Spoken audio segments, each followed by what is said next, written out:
বাংলাদেশের সংবিধান দেখেন এবং চতুর্থ সংশোধনের পরে দেখেন, তাহলে দেখবেন এটা আসলে দুটো সংবিধান, কমপ্লিটলি দুটো সংবিধান, এটা একটা সংবিধান নয়। ৭২ সালের সংবিধান যেটা তৈরি হয়েছিল ৭৫ সালের জানুয়ারি মাসে পরিবর্তিত হওয়ার পর, সেটা ৭২-এর সংবিধান নয়। ৭২-এর সংবিধানের কার্যত অবসান ঘটেছিল একদলীয় শাসন ব্যবস্থার মধ্য দিয়ে।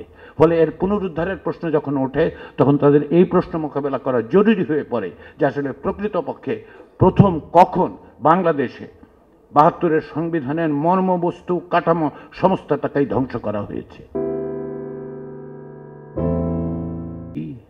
যে কেবলমাত্র অতীতে ফ্যাসিবাদের বিরুদ্ধে বা ব্যক্তিতান্ত্রিক স্বৈরতন্ত্রের বিরুদ্ধে যে লড়াই, সেটা ঐক্যের সূচনা মাত্র। এখন যে প্রশ্নে আমাদের ঐক্যের জায়গাটা তৈরি করা দরকার, সেটা হচ্ছে যে আমরা বর্তমান পরিস্থিতির পরেও যদি প্রকৃতপক্ষে একটি গণতান্ত্রিক রাষ্ট্র গঠন করতে চাই, আরও সহজ করে বা আরও সুস্পষ্ট করে বললে, যদি একটি জনগণতান্ত্রিক রাষ্ট্র তৈরি করতে চাই, যেটা পিপলস রিপাবলিক, সেটার জন্য আসলে কোন কোন বিষয় গুরুত্বপূর্ণ সেটা নির্ধারণ করা। ঐক্যের জায়গাটা সেখান থেকে তৈরি হবে। ঐক্যের জায়গাটা যেমন একটি দিক হচ্ছে তার আন্তর্জাতিক পরিসর, অর্থাৎ আমরা যেটা দেখতে পাই সেটা হচ্ছে যে বাংলাদেশের সার্বভৌমত্ব এবং ভৌগোলিক অখণ্ডতার বিরুদ্ধেও এক ধরনের ষড়যন্ত্র হচ্ছে, আক্রমণ আসছে। সেখানে আমাদের একটা ঐক্যের জায়গা আছে, যেটা আপনি জাতীয় ঐক্যের অর্থে বলতে পারেন।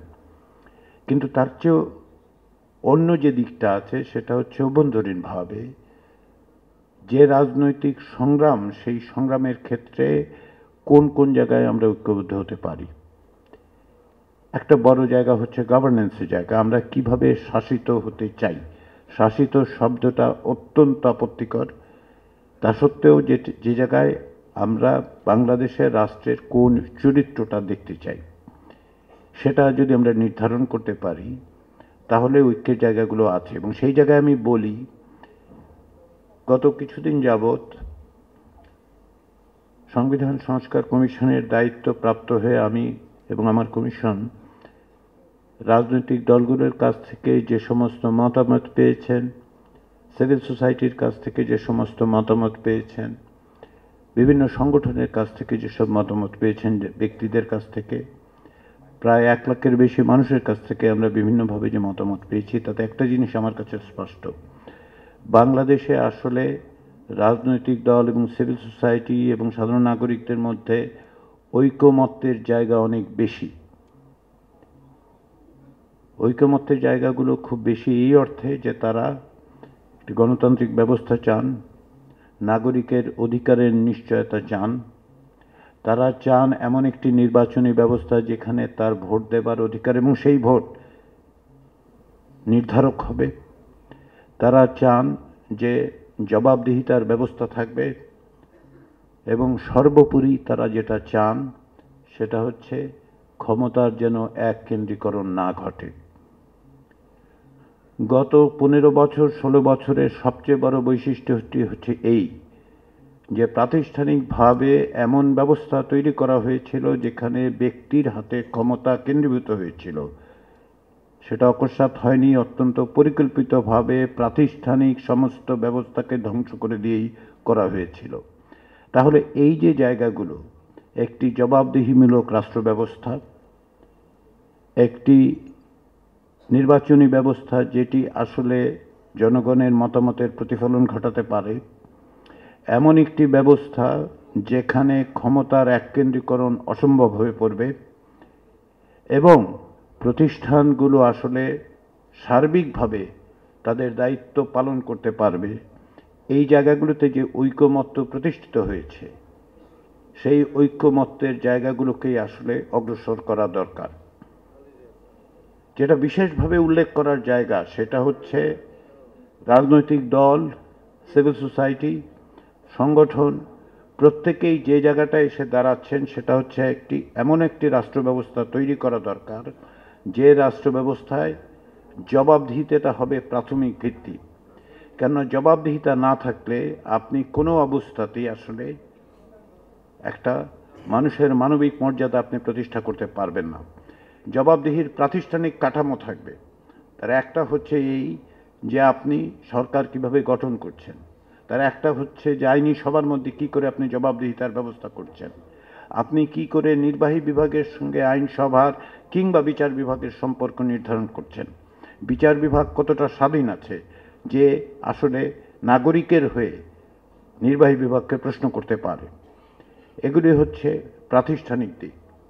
কিন্তু প্রাতিষ্ঠানিক দিকের বাইরে যেটা, সেটা হচ্ছে যে আদর্শিকভাবে এই যে কোনো ধরনের জবাবদিহিতা এবং গণতান্ত্রিক এবং অধিকারের জায়গাগুলোকে যখন চ্যালেঞ্জ করা হয়, সেই আদর্শিক জায়গাগুলোকে মোকাবেলা করার মতো শক্তি আছে কিনা এবং সেখানে রাজনৈতিক এবং সামাজিক শক্তিগুলো, সিভিল সোসাইটি এবং সকলে একত্রিত হতে পারছেন কিনা।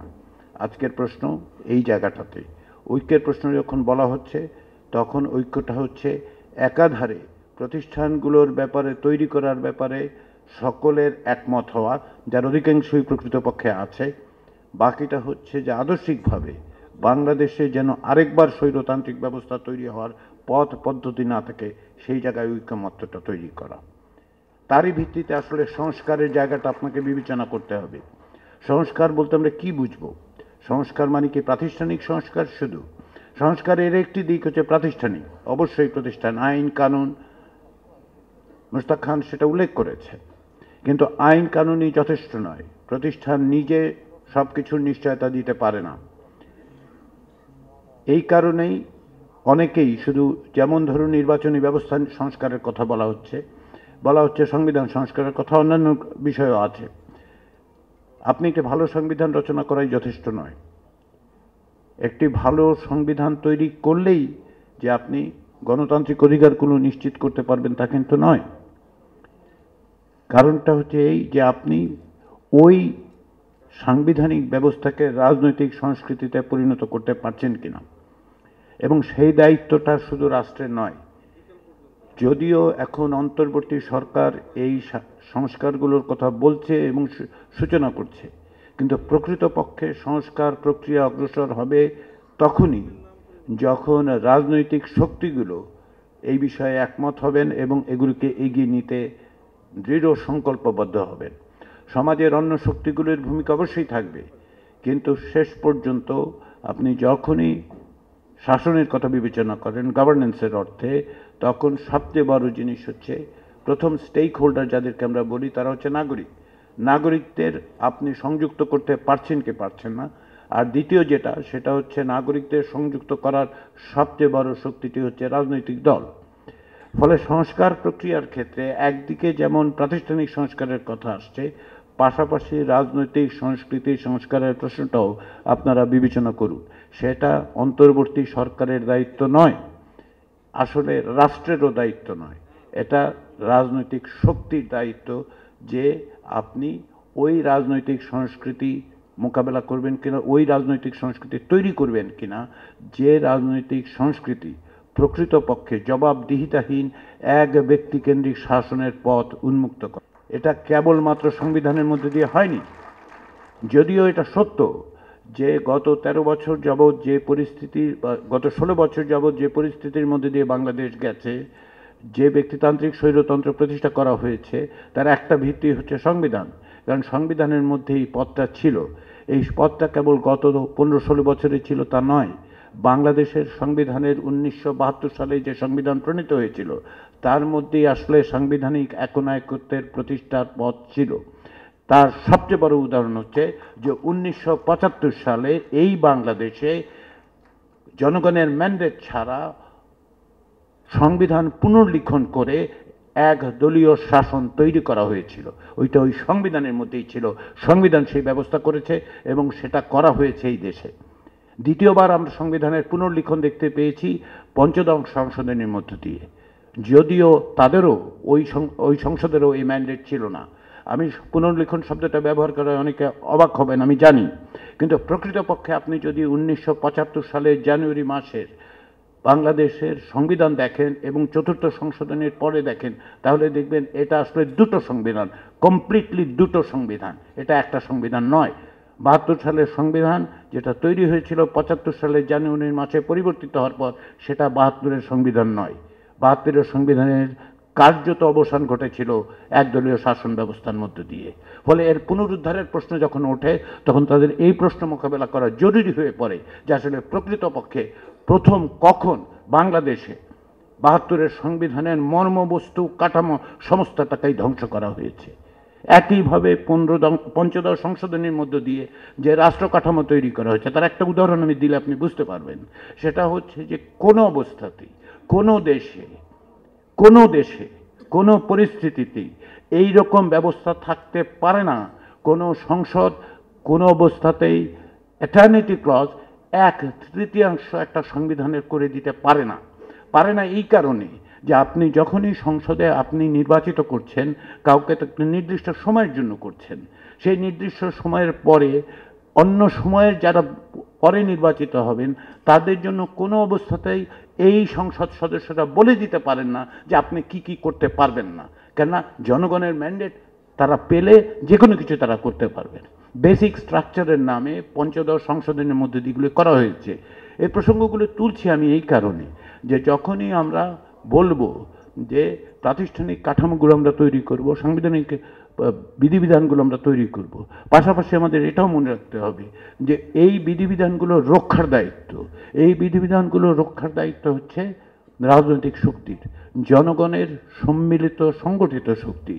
যে কারণে সবসময় বলা হয় যে গণতন্ত্র আসলে রক্ষার বিষয়, শুধুমাত্র প্রতিষ্ঠার বিষয় নয়।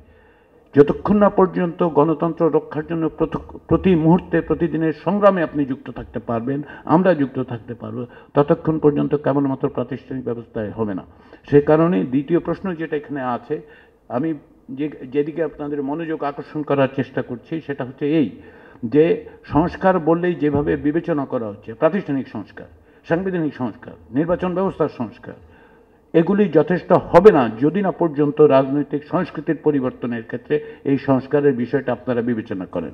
এটা সরকার পারবে না, এটা প্রকৃতপক্ষে রাষ্ট্রও পারবে না, এটা রাজনৈতিক শক্তির কাজ। এই কাজটি করতে হবে রাজনৈতিক দলকে, তার জন্য অতন্দ্র প্রহরীর মতো থাকতে হবে জনগণকে। এবং এই সংস্কার ছাড়া আপনি যে নির্বাচনই করেন, যত সুষ্ঠু, অবাধ, গ্রহণযোগ্য, অন্তর্ভুক্তিমূলক নির্বাচনই আপনি করেন, রাজনৈতিক সংস্কৃতির সংস্কার ছাড়া, প্রাতিষ্ঠানিক সংস্কারগুলোকে রক্ষা করার পদ্ধতি তৈরি না করে যে নির্বাচন আপনি করবেন, সেই নির্বাচনে কেউ না কেউ অবশ্যই বিজয়ী হবে। ওই দল 2/3, 3/4, 4/5 যেভাবেই নির্বাচিত হোক, যেটা দাঁড়াবে সেটা হচ্ছে আপনি সেই নির্বাচনের মধ্য দিয়ে সামগ্রিকভাবে গণতান্ত্রিক যে আকাঙ্ক্ষা, গণতান্ত্রিক প্রতিষ্ঠান সেগুলো আপনি রক্ষা করতে পারবেন না। ফলে নির্বাচন কি জরুরি? অবশ্যই জরুরি। গণতান্ত্রিক প্রক্রিয়ায় নির্বাচন একটি অত্যাবশ্যকীয় শর্ত। কিন্তু কেমন নির্বাচন গণতন্ত্র যে নয় সেটা বাংলাদেশের মানুষকে বোঝানোর তো কোনো কারণ নেই। তিনটি নির্বাচনের নামে যে নাটক করা হয়েছে, মানুষের অধিকারকে যেভাবে লুণ্ঠিত করা হয়েছে, যেভাবে মৌলিকভাবে রাষ্ট্রের যে ভিত্তিভূমি সেটাকে ধ্বংস করা হয়েছে, সেক্ষেত্রে নতুন করে বলার কিছু নেই। সেই জায়গায় দাঁড়িয়ে শুধু আজকে আমরা যখন নির্বাচনের কথা বলবো, তার আগের যে দুটো শর্ত, সেটা হচ্ছে এই রাজনৈতিক ঐক্য, আদর্শিক জায়গা থেকে ভিন্ন মত অবশ্যই থাকবে। আমরা উত্তর কোরিয়া তৈরি করার কোনো রকম আকাঙ্ক্ষা নিয়ে বাংলাদেশ স্বাধীন হয় নাই। উত্তর কোরিয়া তৈরির কোনো আকাঙ্ক্ষা বাংলাদেশের মানুষের নেই। ওইখানে একমত আছে, ওই ঐক্যমত্যর প্রয়োজন নেই। যে ঐক্যমত গণতান্ত্রিক, মৌলিক জায়গাগুলোতে আমরা একমত হব এবং অনেক বিষয়ে আমরা ভিন্ন মত পোষণ করব। এবং ভিন্ন মত হচ্ছে গণতন্ত্রের কাঠামো, গণতন্ত্রের ভিত্তি।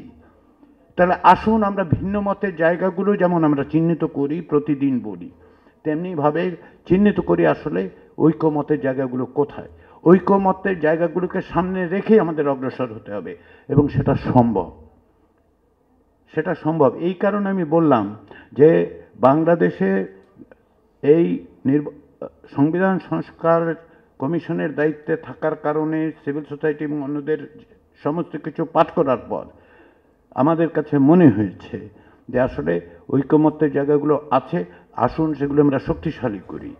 কেননা অর্জনটা ধরে রাখার জন্য যে প্রাণ নাশ হয়েছে, যে মানুষরা আত্মদান করেছেন, যে পরিবারগুলো আজকে এখানে দাঁড়িয়ে বলছে যে তারা বিচার চান তাদের জন্য এবং একটা বৈষম্যহীন বাংলাদেশ সেটা প্রতিষ্ঠা করার জন্য আসলে যেটা দরকার সেটা হচ্ছে কেবল প্রাতিষ্ঠানিক সংস্কার নয়, কেবল প্রাতিষ্ঠানিক সংস্কার দিয়ে এটা হবে না।